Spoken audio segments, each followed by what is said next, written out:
ସାଙ୍ଗମାନେ ଯଦି ଆପଣମାନଙ୍କର ବୟସ ନ ହେବା ଆଗରୁ ଚୁଟି ପାଚି ଯାଉଛି, ଯେମିତିକି କିଛି ଜଣ ଥାଆନ୍ତି ଯେମିତି ବୟସ ହେଲେ ତ ଅଟୋମେଟିକ୍ ଚୁଟି ପାଚେ, କିନ୍ତୁ ବୟସ ନ ହେବା ଆଗରୁ ଯଦି ଚୁଟି ପାଚିଯାଏ ଭଲ ଦେଖାଯାଏନି ବାହାରକୁ ଯିବା ପାଇଁ, ତ ସେଥିପାଇଁ ବାହାରୁ କେମିକାଲ ଜିନିଷ ଆଣି ଚୁଟିକୁ କଳା କରିଥାଉ। କିନ୍ତୁ ମୁଁ ଆଜି ଆପଣମାନଙ୍କ ସହିତ ବହୁତ ସୁନ୍ଦର ଟିପ୍ସଟେ ସେୟାର କରିବି, ଯାହାଦ୍ୱାରା ଆପଣମାନଙ୍କର ଘରେ ଥିବା ଜିନିଷରେ ନ୍ୟାଚୁରାଲ ଜିନିଷରେ ଆପଣଙ୍କର ଧଳା ଚୁଟି ପୁରାପୁରି କଳା ପଡ଼ିଯିବ ଆଉ ଆପଣମାନଙ୍କର ପାଚିଲା ଚୁଟି ଜମା ବି ରହିବନି। Hey guys, welcome back to my channel Richa tips and tricks. ଆଶା କରେ ଆପଣମାନେ ସମସ୍ତେ ବହୁତ ଭଲରେ ଥିବେ। ଦେଖନ୍ତୁ ସାଙ୍ଗମାନେ, ମୁଁ ନେଇଛି ଅଁଳା। ଅଁଳା ପ୍ରାୟ ସମସ୍ତଙ୍କୁ ମିଳିଯିବ, କାରଣ ମାର୍କେଟରେ ମିଳେ, କିମ୍ବା ଗଛ ଥିଲେ ଯେଉଁଠି ଅଁଳା ଗଛ ଥାଏ ସେଠି ବି ଅଁଳା ନିଶ୍ଚିତ ଭାବରେ ମିଳିଯିବ, ଯେଉଁଟାକି ଅଁଳାରେ ପ୍ରଚୁର ପରିମାଣରେ ଅଛି, ଯେଉଁଟାକି ଆମ ଚୁଟିକି କଳା କରିବାରେ ସାହାଯ୍ୟ କରିବ। ତ ଏଠି ଦେଖନ୍ତୁ ମୁଁ 2ଟା ଅଁଳା ନେଇଛି ଆଉ ତାକୁ ଭଲ ଭାବରେ ପରିଷ୍କାର କରିକି ପାଣିରେ ଧୋଇ ଦେଇଛି। ଆପଣମାନେ ପ୍ରତିଦିନ ଖାଇବାରେ ମାନେ ଯେମିତି ଖାଉଛନ୍ତି ଆପଣମାନେ ଅଁଳା ଖଟା ଖାଆନ୍ତୁ, କିମ୍ବା ଆପଣମାନେ ଖଣ୍ଡେ ଅଁଳାକୁ ପିସ୍ ମାନେ ଛୋଟ ଖଣ୍ଡେ ପିସ୍କୁ ଆପଣମାନେ ପାଟିରେ ଜାକିକି ତାକୁ ଅଦା ଖାଇଲା ଟାଇପ୍ର ଜାକିକି ଟିକେ ତାର ଖାଆନ୍ତୁ, ଦେଖିବେ ସେଇଟା ବି ଦେହ ପାଇଁ ବହୁତ ବେନିଫିଟ୍ ଦେବ। ଅଁଳା ସମସ୍ତଙ୍କ ଚୁଟିକୁ କଳା ପକାଇବା ସହିତ ଚୁଟିର ଯେତେ ସବୁ ହେୟାର ପ୍ରୋବ୍ଲେମ୍ ଥିବ ତାକୁ ଦୂରେଇବାରେ ସାହାଯ୍ୟ କରିବ। ତ ଏଠି ଦେଖନ୍ତୁ ଅଁଳାକୁ ଧୋଇ ସାରିକି ଆପଣମାନେ ତାକୁ ଛୋଟ ଛୋଟ ପିସ୍ରେ ଏଇ ଟାଇପ୍ର କାଟି ନେବେ। ଆଉ ବେଶୀ ଜିନିଷ ଆଜି ମୁଁ ଆପଣମାନଙ୍କ ସହିତ ସେୟାର କରିବିନି ଯେଉଁଟାକି ଦରକାର ପଡ଼ିବ ଅଧିକ ଜିନିଷ। ଏହି ରେମେଡ଼ିଟା ପୁରା ଲାଇଟଲି 3ଟା ଜିନିଷରେ ବନିଯିବ। ଆପଣମାନଙ୍କୁ ଅଧିକା ଜିନିଷ ଜମା ବି ଦରକାର ପଡ଼ିବନି, ଖାଲି ପ୍ରୋସେସ୍ ଟିକେ ଟାଇମ୍ ଲାଗିବ। ଟାଇମ୍ ମତଲବ ବେଶୀ ବି ଟାଇମ୍ ଲାଗିବନି, କିନ୍ତୁ ଆପଣମାନେ ଭିଡ଼ିଓଟିକୁ ଦେଖନ୍ତୁ, ଦେଖିଲେ ଜାଣିପାରିବେ, ବୁଝିପାରିବେ, ଆଉ ୟାକୁ ଆପଣମାନେ ୟୁଜ୍ କଲେ ନିଶ୍ଚିନ୍ତ ଭାବରେ ଆପଣମାନଙ୍କର ରେଜଲ୍ଟ ଦେବ। ଦେଖନ୍ତୁ ଆପଣମାନେ ନର୍ମାଲ ଯେମିତି ଆମର ଧର ବୟସ ନ ହେବା ଆଗରୁ ଚୁଟି ପାଚି ଯାଉଛି, ଆମେ ତାକୁ କ'ଣ କରନ୍ତୁ, କଳା ପକାଇବା ପାଇଁ ବାହାରୁ କିଛି କେମିକାଲ ଜିନିଷ ଆଣି ଲଗେଇଥାଉ, ସେଇଟା କଳା ହେଇଯାଏ ଚୁଟି, ପୁଣି କିଛି ଦିନ ପରେ ପୁଣି ହ୍ୱାଇଟ୍ ହେଇଯାଏ, ପୁଣି ଆପଣମାନେ ପୁଣି କିଣିକି ସେ ଲଗାନ୍ତି। ତ ସେଇସବୁ ଛାଡ଼ି ଆପଣମାନେ ନର୍ମାଲ ଆପଣମାନଙ୍କ ଚୁଟିର କଣ୍ଡିସନ୍ ଦେଖିକି ଆପଣମାନଙ୍କୁ କେତେ ମାସେ ଲାଗିବ, କିନ୍ତୁ ବହୁତ ମାନେ ମାସେ 2 ମାସ କି 6 ମାସ ପାଖାପାଖି ଲାଗିବ, କିନ୍ତୁ ଆପଣମାନଙ୍କର ପୁରାପୁରି ରେଜଲ୍ଟ ବହୁତ ପୁରା ପିଓର ରେଜଲ୍ଟ ଦେବ। 100% ଆପଣମାନଙ୍କର ଧଳା ଚୁଟି କଳା ପଡ଼ିଯିବ। ଖାଲି ଲଗେଇବା ଆପଣମାନେ କଣ୍ଟିନ୍ୟୁ ରଖିବେ, ରେଗୁଲାର ଯେମିତି ଯେଉଁ ପ୍ରୋସେସ୍ରେ ମୁଁ ଆପଣମାନଙ୍କୁ କହିବି ସେଇ ପ୍ରୋସେସ୍ରେ ଆପଣମାନେ ୟାକୁ ଲଗେଇକି ଦେଖନ୍ତୁ, ଦେଖିବେ 2-3 ମାସ ପରେ ଆପଣମାନଙ୍କର ଚୁଟି ନିହାତି କଳା ପଡ଼ିଯିବ। ପାଚିଲା ଚୁଟି ଜମା ବି ଗୋଟେ ରହିବନି, ଆଉ ଯେଉଁଟାକି ସବୁଦିନ ପାଇଁ ହେବ। ଆଉ ଆପଣମାନଙ୍କୁ ମାର୍କେଟରୁ ବାରବାର କିଣିକି ଆଣିକି ଲଗେଇବାକୁ ପଡ଼ିବନି, କିନ୍ତୁ ଧୈର୍ଯ୍ୟର ସହିତ ୟାକୁ କଣ୍ଟିନ୍ୟୁ କରିକି ଆପଣମାନଙ୍କୁ କିଛି ମାସେ ଲଗେଇବାକୁ ପଡ଼ିବ। ଏଇଠି ଦେଖନ୍ତୁ ଆପଣମାନେ, ଏଇଠି ଦେଖନ୍ତୁ ମୁଁ ସବୁ ଯେଉଁ 2ଟା ଯାକ ଅଁଳାକୁ ପିସ୍ ଛୋଟ ଛୋଟ ପିସ୍ରେ କାଟି ନେଇଛି। କାଟି ସାରିବା ପରେ ଆପଣମାନେ ଏଠି ମୁଁ ଦେଖନ୍ତୁ ଗ୍ୟାସ୍କୁ ଅନ୍ କଲି। ଗ୍ୟାସ୍କୁ ଅନ୍ କରିକି ଗୋଟେ ଲୁହା କଢ଼େଇ ବସେଇ ନେଲି। ଆପଣଙ୍କ ପାଖରେ ଯଦି ଲୁହା କଢ଼େଇ ଅଛି ନିହାତି ନିଅନ୍ତୁ, ନହେଲେ ଗୋଟେ ଛୋଟ ଲୁହା କଢ଼େଇଟେ ମାର୍କେଟରୁ କିଣି ଆଣନ୍ତୁ, ବହୁତ କମ୍ ରେଟ୍ରେ ଲୁହା ତ ମିଳିଯାଉଛି। ଲୁହା ଜିନିଷ ଯଦି ନାହିଁ, ଲୁହା କଢ଼େଇ ମିଳିପାରୁନି, କିଛି ନାହିଁ, ନର୍ମାଲ କଢ଼େଇରେ ଆପଣମାନେ କରିପାରିବେ, କିନ୍ତୁ ଯଦି ଲୁହା କଢ଼େଇ ଅଛି ନିହାତି ନିଅନ୍ତୁ, କାରଣ ଲୁହା କଢ଼େଇରେ ଆଇରନ୍ ପ୍ରଚୁର ପରିମାଣରେ ଥାଏ, ଯେଉଁଟାକି ଆମ ଚୁଟିର ଆଇରନ୍ କମ୍ ହୋଇଗଲେ ଆମ ଚୁଟି ମାନେ ଧଳା ପକାଇ ଦିଏ। ତ ସେଥିପାଇଁ ଆଇରନ୍ ଦରକାର, ତ ସେଥିପାଇଁ ଲୁହା କଢ଼େଇ ନିଅନ୍ତୁ। ଲୁହା କଢ଼େଇରେ ବହୁତ ମାତ୍ରାରେ ଆଇରନ୍ ଥାଏ। ଏଠି ଦେଖନ୍ତୁ କଢ଼େଇ ଯେତେବେଳେ ଆପଣମାନଙ୍କର ଗରମ ହେଇଯିବ, ପୁରାପୁରି ସୋରିଷ ତେଲ ନେବେ, ଭଲ ପିଓର ସୋରିଷ ତେଲ ନେବେ, ଯେଉଁଟାକି ପେସା ନଡ଼ିଆ ସୋରିଷ ତେଲ ଯଦି ଆପଣଙ୍କ ପାଖରେ ଥିବ ନେବେ, ନହେଲେ କଚିଘାନିର ସୋରିଷ ତେଲଟା ଆପଣମାନେ ନେବେ, ଯେଉଁଟାକି ଭଲ।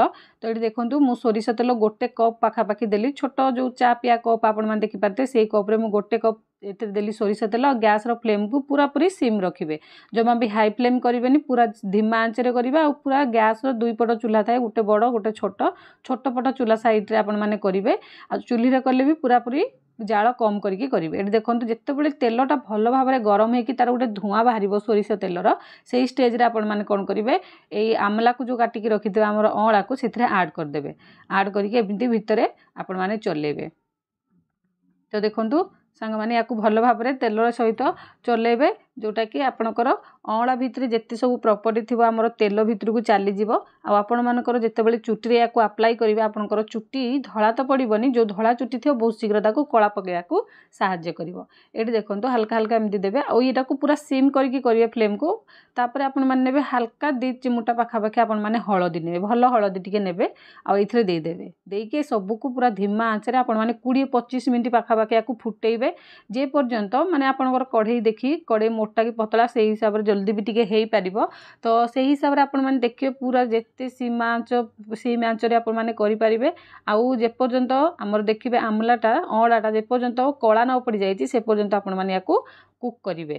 तो ये टाइप आपण मैंने मझे मझे गोलाउे या बनईथे जदि गोटे कंटा चामच आपण पाखे थी कंटा चामच यहपरी भाव में आपण मैंने केंची ने जहाँ छोट छोट अँला पीस गुड़ाक अच्छी कंटा चामचर भितर पशिगले भितर गोटे गोटे होल होपर आपण मैंने एमती बहुत सारा पशिगला काढ़ीदे गोटे चामच भितर होल हो गले कौन कि भितर भी थी जो सब अमलार रसटा बाहरी जीव आ तेल सहित भल भाव में मिसब ये टाइप 2-3 थर करदे जब अच्छी ना ना किसी कथा ना यहपरी भाव में छाड़ीदे छाड़ी आपण मैंने पूरा धीमा आँच या बनइबे जेपर्यंत आमलाटा पूरा पूरी कला न पड़ी देखो पूरा हल्का कला पड़गलानी सांगे सांगे तुरंत आ बेसी पुड़ेनि आपण मैंने कौन करेंगे या गैस फ्लेम को पूरा पूरी बंद करदे बंद करके काढ़ी नहीं ठंडा करने बेसी भी आपण मैंने पड़ेनि देखिपारे बेसी जमी अंगार टाइप आपण मैंने करेंगे पूरा नॉर्मल करके आपण मैंने या एमती बनइबे आपर आस्ते आस्ते देखिए तेलर कलरटा भी चेंज हम यापर आपण मैंने ठंडा करके सांगे सांगे तुरंत या अप्लाई करेंगे आपण मैंने यहाँ संध्या टाइम रे बनइबे तापर ओभरनाइट आपण मैंने एमती छाड़ीदेवे माने सकाळ पर्यंत आपण मैंने ये कढ़ई रे ही छाड़ीबे लुहा कढ़ई रे आपण मैंने रखिकी